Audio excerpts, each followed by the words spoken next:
So we have that that 4 directions with the X in the center. Then I'll take the scissors and clip it off. So that's the completion of that portion of the drum. It's a beautiful drum. All these aren't perfect. Now what I do is I go around the drum and I give it a good molding. Just taking the sides and bending, shaping with my fingers. It's like sculpting, getting the wrinkles out. You're not going to get them all out, but making the drum lay down on the sides. This particular rawhide is really easy to work with. This deer rawhide. It molds really well. It's easier on this particular rawhide than on others. But often we use little push pins to, if it's real stubborn and won't lay down, and we push the push pin right into the wood, and then when it's dry we pull the pins out. That's the trick of how we get them so nice and even on all sides. So this is I was told that the only time that you have the face down on a drum is when you're making it. So when this drum is made, we always honor it by storing it this way or hanging on a wall. That's just the way I do it, because that's the way I was taught. I guess there's many different perspectives on what the traditions are of making a drum, but that one always felt right to me. So this is it.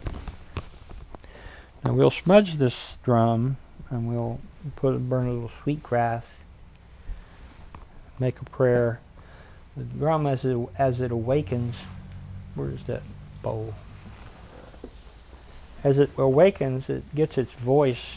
You'll hear it talking to you. Like we keep our drums over in the circle where we do our classes. They love to sit in council, the drums, and all sit around that circle. And they'll start drying and they'll start making noises like crick, crack, and notice the voice. It gets dead right there just before it gets its life. It'll have that little shift, and that's the great mystery of what kind of voice does my drum have, because no matter what you do, this drum is going to sound like it does. There's certain things I can change on it, like I can work with the pressure and the tension. But when you work with drums, that's what you do. You work with them. You don't buy them as possessions.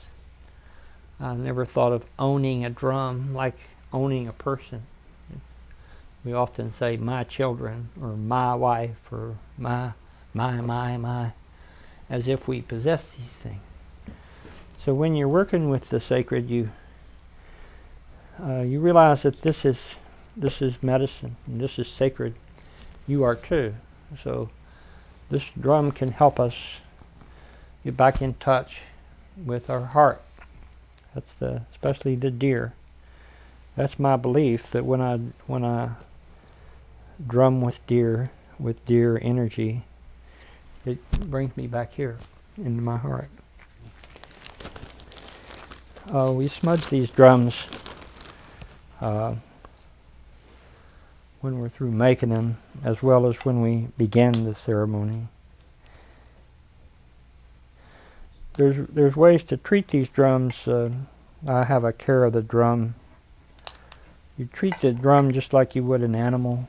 You would not leave an animal in a hot car on a summer day. That's the worst thing that can happen to a drum, because they'll split real quickly. So if you remember those 2 laws I mentioned at the first, is that heat constricts and water expands. And so the metaphors there abound. like if we're too tight, we're apt to break. We're apt to, if we're wrapped too tight, that's stress. It's overstress. So in the drum, as I make it, I have that perfect balance of not too much stress, but just enough. Thank you very much. There will be more to come, I'm sure.